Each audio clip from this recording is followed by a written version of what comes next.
Hello दोस्तों, स्वागत है आपका हमारे यूट्यूब चैनल में।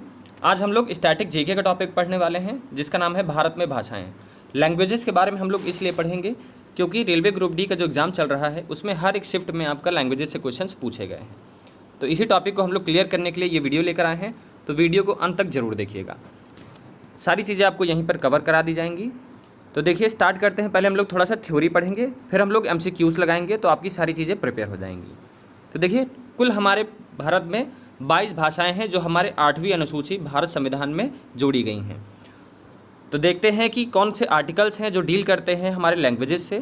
तो जो हमारा भाग 17वां भाग है भारतीय संविधान का, उसी में ऑफिशियल लैंग्वेज दर्ज हैं। आर्टिकल्स कौन से हैं? तो 343 आर्टिकल्स से 351 आर्टिकल्स जो हैं संबंधित हैं किससे? आपके भारत में भाषाओं से। तो कौन से आर्टिकल किससे डील करते हैं, ये लोग हम MCQ से पढ़ने वाले हैं। तो देखिए, MCQs आ गए हैं, अब यहाँ से चीज़ें आपको क्लियर होंगी। तो कौन सा उच्छेद हिंदी को राजभाषा घोषित करता है? Which article declares Hindi as official language? तो आर्टिकल 343 है, यही क्या करता है, हमारे हिंदी को ऑफिशियल लैंग्वेज को डिक्लेयर करता है। नेक्स्ट क्वेश्चन हम लोग देखेंगे, अगर आपसे एग्जाम में पूछ लिया जाए तो 343 आर्टिकल याद रखिएगा। हिंदी को राजभाषा कब घोषित किया गया था? Hindi was declared as official language when? तो हिंदी जो है सन 1950 में डिक्लेयर कर दिया गया था हिंदी को राजभाषा के तौर पर। नेक्स्ट क्वेश्चन हम लोग देखने वाले हैं। अब देखिए, क्लासिकल लैंग्वेज के बारे में हम लोग पढ़ेंगे। तो वर्तमान में भारत में कितने शास्त्रीय भाषाएं हैं? 6 शास्त्रीय भाषाएं हैं। शास्त्रीय भाषाओं से क्वेश्चंस काफ़ी सारे बने हैं, तो बहुत ज़्यादा इंपॉर्टेंट है, ध्यान से पढ़िएगा। वो 6 क्लासिकल भाषाएँ कौन सी हैं? पहली आपकी तमिल हो गई, दूसरी संस्कृत, कन्नड़, तेलुगु, मलयालम और उड़िया। लगभग सारी जो आपकी साउथ की हैं यानी कि द्रविडियन भाषाएं हैं, वो सारी आपकी कौन सी हैं? सारी आपकी शास्त्रीय भाषाएं हैं यानी कि क्लासिकल लैंग्वेज है। हम ये भी पढ़ेंगे तमिल किसकी ऑफिशियल लैंग्वेज है, कन्नड़ किसकी ऑफिशियल लैंग्वेज है, सारी चीज़ें हम लोग पढ़ने वाले हैं। पहले हम लोग ने 6 देख लिया। MCQ स्टार्ट करने से पहले गाइस आप लोग के लिए इन्फॉर्मेशन है, हम लोग ने ग्रुप डी के लिए मिनी साइंस ब्रह्मास्त्र बनाया है, क्योंकि बच्चों को साइंस में काफ़ी प्रॉब्लम आ रही है और सबसे ज़्यादा वेटेज साइंस का ही है, जिसमें सबसे ज़्यादा वेटेज आपका फिजिक्स और केमिस्ट्री का है। तो हम लोग ने NCERT बेस्ड पर ये आपके लिए बुक बनाई है, जिनका भी 4th और 5th फेज़ में पेपर है, उनके लिए बहुत ज़्यादा इंपॉर्टेंट बुक है। इसमें देखिए, लाइट है, लेंस का टॉपिक है, मिरर का है, करंट का और साउंड का। देखिए, इन सब साउंड को छोड़ दीजिए, बाकी जो शुरुआत के 4 आपके टॉपिक्स दिख रहे हैं ये बहुत ज़्यादा इंपॉर्टेंट है। और इसमें 17 अगस्त से लेकर अभी तक जितने भी साइंस के प्रश्न पूछे गए हैं वो सारे भी यहाँ पर इंक्लूडेड हैं। बायो है, पीरियोडिक टेबल है, सारी चीज़ें आपको NCERT बेस्ड मिलेंगी, क्योंकि सारे क्वेश्चन यहाँ से पूछे जा रहे हैं। हम लोग ने कुछ क्वेश्चंस आपके मोस्ट एक्सपेक्टेड जोड़े हैं जिस पैटर्न पर पूछा जा रहा है। तो काफ़ी इंपॉर्टेंट बुक है, डिस्क्रिप्शन बॉक्स में आपको लिंक मिल जाएगा, वहाँ से आप लोग ये बुक डाउनलोड कर सकते हैं। तो नेक्स्ट स्टार्ट करते हैं हम लोग। उसके पहले हमका ग्रुप डी पैकेज जो लोग नहीं जानते हैं उनके लिए भी इन्फॉर्मेशन है। जो लोग परचेज़ करना चाहते हैं, ऑफर चल रहा है, 300 में आपको नहीं पे करना है, 99 में आपको 5 ई-बुक्स मिलेंगी, जिसमें रामबाण भी है जो आपके रेलवे ग्रुप डी के लिए बनाई गई थी, जनरल साइंस है, न्यूमेरिकल्स हैं, करंट अफेयर्स की है, जीके बैंक है, सारी चीज़ें हैं। हिंदी वालों को 6 बुक्स मिलेंगी, सभी को पता होगा, सिर्फ 99 में, बहुत जेन्युइन प्राइस है। तो आप लोग लेके पढ़ सकते हैं। 10 बुक पढ़ने की आपको कोई ज़रूरत नहीं है, यहाँ से आप चीज़ें एक ही जगह पर पढ़ सकते हैं। रामबाण जो बुक है ये एक ही बुक सब में सफिशिएंट है। 80+ क्वेश्चन आपके यहाँ पर 80% क्वेश्चन यहाँ से फंस रहे हैं। तो टेलीग्राम चैनल पर जुड़ जाइएगा, वहाँ पे आपको प्रूफ मिलता है, वहाँ पर हम लोग आपको फ़ोटो भी देते हैं यानी कि प्रूफ देते हैं, स्क्रीनशॉट, आप लोग वहाँ से टॉपिक पढ़ भी सकते हैं जो बुक नहीं परचेज़ कर सकते हैं। तो देखिए, क्वेश्चन ये है कि तमिल को शास्त्रीय भाषा कब घोषित किया गया? When was Tamil declared as classical language? तो तमिल को 2004 में ही क्या शास्त्रीय भाषा में डिक्लेयर किया गया था। तो इसका करेक्ट आंसर क्या हो जाएगा? 2004 में। 2004 करेक्ट आंसर हो जाएगा। तमिल याद रखिएगा, 2004। नेक्स्ट क्वेश्चन देखते हैं हम लोग। संस्कृत को कब क्लासिकल लैंग्वेज में जोड़ा गया, यानी कि संस्कृत को कब शास्त्रीय भाषा घोषित किया गया? तो संस्कृत को 2005 में शास्त्रीय भाषा घोषित किया गया। तो याद रखिएगा, काफ़ी इंपॉर्टेंट है, पूछा जरूर जाएगा। कन्नड़ को कब शास्त्रीय भाषा घोषित किया गया? तो कन्नड़ को 2008 में शास्त्रीय भाषा घोषित किया गया था। तो ये भी आप लोग याद जरूर रखिएगा। और अगर आपको इसकी PDF चाहिए हो तो आपको टेलीग्राम चैनल पर मिल जाएगी, वहाँ से आप लोग इसको डाउनलोड कर सकते हैं और पढ़ सकते हैं लास्ट टाइम पे एग्ज़ाम में जाने से पहले। काफ़ी हेल्पफुल वीडियो रहेगी और पूछा जा रहा है। उसके बाद देखिए, तेलुगु को शास्त्रीय भाषा कब घोषित किया गया? तो जो आपकी तेलुगु है इसको 2008 में ही कन्नड़ को और आपकी जो तेलुगु है साथ ही में इसको जोड़ा गया है। तेलुगु किसकी राजभाषा है? आपकी तमिलनाडु की है और कन्नड़ कहाँ की है, कर्नाटक की है। तो दोनों याद रखिएगा, 2008 में ही आपकी जोड़ी गई थी। हम ये भी पढ़ेंगे कौन सी, पूरे 28 भाषाओं की हम लोग राज्य भाषा आज पढ़ने वाले हैं, जो इंपॉर्टेंट है वो भी पढ़ने वाले हैं, सारी चीज़ें यहाँ पर कवर होंगी। नेक्स्ट आप देखिए, मलयालम को शास्त्रीय भाषा कब घोषित किया गया। तो मलयालम को शास्त्रीय भाषा आपकी कब घोषित किया गया है, 2013 में घोषित किया गया है। करेक्ट आंसर 2013 हो जाएगा। ये देखिए, नेक्स्ट क्वेश्चन देखते हैं हम लोग, उड़िया को शास्त्रीय भाषा में कब जोड़ा गया। तो जो आपकी उड़िया है इसको शास्त्रीय भाषा में सन 2014 में जोड़ा गया था। तो इसका करेक्ट आंसर क्या हो जाएगा, 2014 में उड़िया को जोड़ा गया था। नेक्स्ट सवाल हम लोग देखेंगे। अब इतनी तरह ही हम लोग की क्लासिकल लैंग्वेजेस की बात। अब हम लोग देखते हैं जो हमारी ऑफिशियल लैंग्वेज है वो तो क्लासिकल लैंग्वेज थी। अब हमारी जो है जो ऑफिशियल लैंग्वेजेस हैं उनके बारे में बात करते हैं। तो कितनी 22 भाषाएं हैं, कौन कौन सी हैं। आसामीज़ हैं, आसामीज़ कहाँ की है, आसाम की है, आपको पता होगा। बोडो भी है जो आपकी आसाम की है, सारी चीज़ आगे पढ़ेंगे। बंगाली, गुजराती, हिंदी, कन्नड़, काश्मीरी, कोंकणी, मलयालम, मणिपुरी, मराठी, नेपाली। ये नेपाली से क्वेश्चन काफ़ी बार बना है। तो ये जो नेपाली लैंग्वेज है ये कहाँ की है, ये आप लोग कमेंट सेक्शन में ज़रूर बताइएगा, वैसे ये हम आपको बताएंगे। उसके बाद उड़िया, पंजाबी, संस्कृत, सिंधी, तमिल, तेलुगु, उर्दू, बोडो, संथाली, मैथिली, डोगरी। ये 22 भाषाएं हैं जो कि आपकी क्या हैं, ऑफिशियल लैंग्वेजेस में दर्ज हैं, जो आपकी 8वीं अनुसूची में हैं। उसके बाद सिंधी को कब जोड़ा गया था, भारतीय संविधान में। तो सिंधी को सन 1967 में जोड़ा गया था अपने भारतीय संविधान में। तो याद रखिएगा, पूछा जा सकता है, क्योंकि ये संविधान 21वें जो संशोधन हुआ था संविधान का, उसके द्वारा सिंधी को जोड़ा गया था। तो आपसे संशोधन भी पूछ सकता है और साल भी पूछ सकता है। उसके बाद मणिपुरी को कब जोड़ा गया था। तो मणिपुरी को राज्य भाषा में कब जोड़ा गया था, 1992 में जोड़ा गया था। इसको जो है मणिपुरी को, कोंकणी को और नेपाली को, जो 1992 का संशोधन था 71वां, इसी के अनुसार आपका जोड़ा गया था। तो याद रखिएगा, संशोधन 71वां है और सन 1992। नेक्स्ट क्वेश्चन देखेंगे हम लोग, संथाली को कब राजभाषा के रूप में जोड़ा गया था। तो संथाली को 2003 में राजभाषा के रूप में जोड़ा गया था। बोडो, डोगरी, मैथिली, संथली, ये 4 भाषाएं हैं जिनको संशोधन 92 के अनुसार जोड़ा गया था, वो भी 2003 में।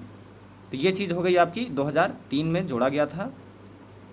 ये 2003 है, लेकिन आपका जोड़ा गया था 2003 में ही। करेक्ट आंसर क्या हो जाएगा, 2003। नेक्स्ट क्वेश्चन देखेंगे हम लोग, मलयालम को ऑफिशियल लैंग्वेज में, मलयालम किसकी ऑफिशियल लैंग्वेज है। अब हम लोग सारे स्टेट की ऑफिशियल लैंग्वेज डिस्कस करने वाले हैं। तो मलयालम किसकी ऑफिशियल लैंग्वेज है, सभी लोग बताएंगे। मलयालम केरला की है। तो याद रखिएगा, काफ़ी बच्चे कंफ्यूज होते हैं। तो मलयालम जो है आपकी केरला की क्या है, राजभाषा है। आपसे पूछा था एग्जाम में, ग्रुप डी में पूछा था, आपको कुछ भाषाएं दे दी थी, जैसे कि तमिल दे दिया, मलयालम दे दिया, कन्नड़ दे दिया, ऐसे लैंग्वेजेस दे दी। और आपसे पूछ लिया कौन से द्रविडियन भाषा नहीं है। तो देखिए, द्रविडियन भाषा कौन से, जो साउथ की जितनी भाषाएं हैं हम आपको बताने वाले हैं। जैसे आपकी मलयालम हो गई, तेलुगु हो गई, कन्नड़ हो गई, आपकी जितनी भी साउथ की भाषाएं हैं वो सारी आपकी द्रविडियन भाषा में आ जाएंगी। तो मलयालम केरल की हो गई। मलयालम आपकी जो लक्षद्वीप है इसकी भी ऑफिशियल लैंग्वेज है, ये भी आपसे पूछा जा सकता है। जितने भी इंपॉर्टेंट पॉइंट है लैंग्वेजेस से, वो सारी चीज़ें हम आपसे डिस्कस करेंगे। तेलुगु किसकी राजभाषा है। तो तेलुगु आपकी तमिलनाडु की राजभाषा है, ये चीज़ आपको हमने बताई थी। तेलुगु आपकी कहाँ की है, तमिलनाडु की राजभाषा है। नेक्स्ट क्वेश्चन देखेंगे, इंग्लिश किसकी ऑफिशियल लैंग्वेज है। तो देखिए, इंग्लिश आपकी मेघालय की भी है, नागालैंड की भी है, अरुणाचल प्रदेश की भी है। तो क्या आंसर हो जाएगा, ऑल द अबव। तो इंग्लिश आपकी तीनों जगह की राजभाषा है। अब हम लोग मेघालय की कुछ भाषा देख सकते हैं। खासी है, गारो है, ये कुछ बोली जाती है आपकी मेघालय में। ये आप लोग याद कर लीजिएगा, क्योंकि ये जो पहाड़ी है मेघालय पे, और जनजाति भी हैं और ये भाषा भी है, तीनों चीज़ें हैं ये। नागालैंड की कुछ भाषा है आओ, सीमा और कोन्याक, ये इंपॉर्टेंट भाषा है नागालैंड की, वैसे पूछा जा सकता है, पढ़ लीजिएगा। अरुणाचल प्रदेश की निस्सी भाषा है, ये बहुत ज़्यादा प्रसिद्ध है, जो अरुणाचल प्रदेश में बोली जाती है। हिंदी में जिनको पढ़ना हो हिंदी में यहाँ से देख सकते हैं। अब देखते हैं हिंदी किसकी ऑफिशियल लैंग्वेज है, यानी हिंदी किसकी राजभाषा है। तो हिंदी झारखंड की भी है, बिहार की भी है, उत्तर प्रदेश की है। तीनों की राजभाषा क्या है, हिंदी की। तो करेक्ट आंसर क्या हो जाएगा, ऑल द अबव हो जाएगा। कुछ भाषाएं हम लोग देखेंगे जो हिंदी जहाँ की भी, हिमाचल प्रदेश की, राजस्थान की, मध्य प्रदेश की और उत्तराखंड की, हिंदी इनकी क्या है, राजभाषा है। तो कितने राज्य हो गए आपके, 1 2 3 4 और 4 3 7 राज्यों की भाषा क्या है आपकी, हिंदी है। तो याद रखिएगा। उसके बाद बिहार में कुछ भाषाएं बोली जाती हैं जो बहुत इंपॉर्टेंट है, वो हम आपसे डिस्कस करेंगे, जैसे कि मैथिली हो गई, भोजपुरी हो गई और मगही हो गई।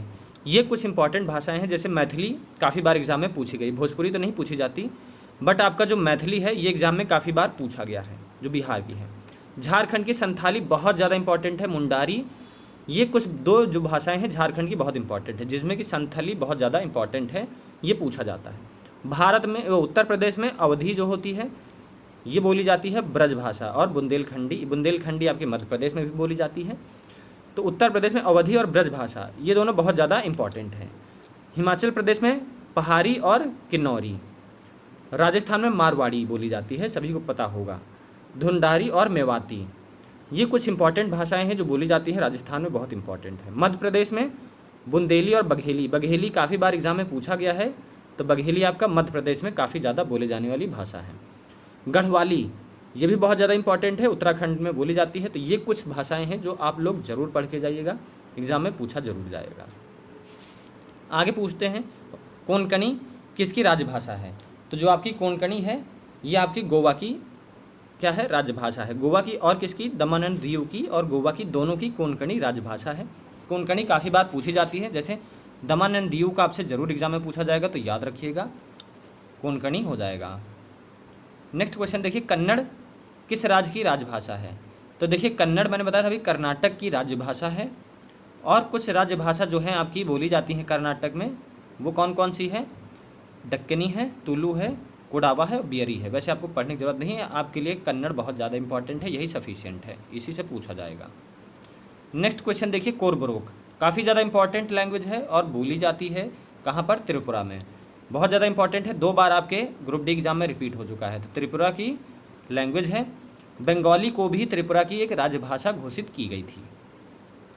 नेक्स्ट क्वेश्चन देखिए, आसामी मैंने बताया आसाम की है, और बोडो लैंग्वेज क्या है, वो भी आपकी आसाम की लैंग्वेज है जो बोली जाती है। उर्दू कहाँ की राजभाषा है, तो उर्दू आपकी जम्मू एंड कश्मीर की राजभाषा है। जो आपकी डोगरी है ये भी कहाँ यूज़ करी जाती है, जम्मू एंड कश्मीर की। डोगरी भाषा बहुत ज़्यादा इंपॉर्टेंट है आपकी जम्मू एंड कश्मीर की, तो याद रखिएगा डोगरी से क्वेश्चन जरूर बनेगा। तो डोगरी आएगा तो जम्मू एंड कश्मीर जरूर करेंगे। गुजराती आपकी गुजरात की है, तो अब सिंपल है। सिंधी पूछ लेगा आपसे, सिंधी कहाँ की लैंग्वेज है, तो सिंधी आपकी कहाँ की है, गुजरात की है, तो याद रखिएगा ये भी। छत्तीसगढ़ी छत्तीसगढ़ की है। छत्तीसगढ़ में कुछ भाषाएं बोली जाती है, हल्बी, गोंडी और सरगुजिया। नेक्स्ट क्वेश्चन देखिए, हरियाणवी हरियाणा की है। हरियाणा में कौन कौन सी, ऐरावती और मेवाती काफ़ी ज़्यादा यूज़ करने वाली भाषाएं हैं। मराठी कहाँ, महाराष्ट्र में बोली जाती है। महाराष्ट्र में आप लोग देखिए वरहादी, ये काफ़ी इंपॉर्टेंट है, एग्ज़ाम में पूछा जाता है आपसे। नेक्स्ट क्वेश्चन देखिए, मणिपुरी कहाँ की है, मणिपुर की है। और मणिपुर में कौन कौन सी भाषाएं बोली जाती है, लूसाई जो है ये बहुत ज़्यादा इंपॉर्टेंट है। लूसाई से काफ़ी ज़्यादा क्वेश्चन पूछे गए हैं एग्जाम में, तो लूसाई याद रखिएगा, बाकी इंपॉर्टेंट नहीं है। नेक्स्ट क्वेश्चन देखिए, मीज़ो कहाँ की ऑफिशियल लैंग्वेज, मिजोरम की है। और देखिए कौन कौन सी ऑफिशियल लैंग्वेज, ऑफिशियल क्या जो बोली जाती हैं, एसो और छो, लूसई, लूसई याद रखिएगा, ये भी काफ़ी इंपॉर्टेंट भाषा है जो आपकी मिजोरम में बोली जाती है। नेक्स्ट क्वेश्चन देखते हैं हम लोग, उड़िया कहाँ की है, उड़ीसा की है। नेपाली मैंने बताया था सिक्किम की बहुत ज़्यादा इंपॉर्टेंट भाषा है, याद रखिएगा नेपाली आपकी सिक्किम में बोली जाती है, काफ़ी इंपॉर्टेंट है, आपसे एग्जाम में पूछा जा सकता है और पूछा जाएगा, क्योंकि लैंग्वेजेस से क्वेश्चन पूछे जा रहे हैं, तो ज़्यादा लैंग्वेजेस हैं नहीं। कुछ लेप्चा हो गई, तमांग हो गई, थुलुंग हो गई, बहुत ज़्यादा इंपॉर्टेंट है। लेप्चा तो सिक्किम की है और एग्ज़ाम में काफ़ी बार पूछा जाता है। नेक्स्ट क्वेश्चन देखिए, तमिल कहाँ की ऑफिशियल लैंग्वेज है, तमिल तमिलनाडु की है, ये आपको पता ही होगा। बंगाली कहाँ की है, वेस्ट बंगाल की है। अब देखिए चंडीगढ़ की बताया था इंग्लिश है ऑफिशियल लैंग्वेज, लद्दाख की हिंदी और इंग्लिश है, क्योंकि ये हम लोग किसकी बात कर रहे हैं, टेरिटरीज़ की बात कर रहे हैं, यूनियन टेरिटरीज़ की। दिल्ली की हिंदी और इंग्लिश है, तो आपसे पूछा जा सकता है। तो गाइस हमारा सेशन यहीं ख़त्म होता है, इतनी लैंग्वेजेस थी, आप लोग अगर इनको पढ़ लेंगे तो आपका सवाल अब गलत नहीं होगा। रिवाइज ज़रूर कर लीजिएगा एक बार आप लोग। तो ये कुछ हमारा सेशन था, आपको अगर अच्छा लगा होगा तो चैनल को लाइक सब्सक्राइब जरूर कर लीजिएगा। Thank you guys.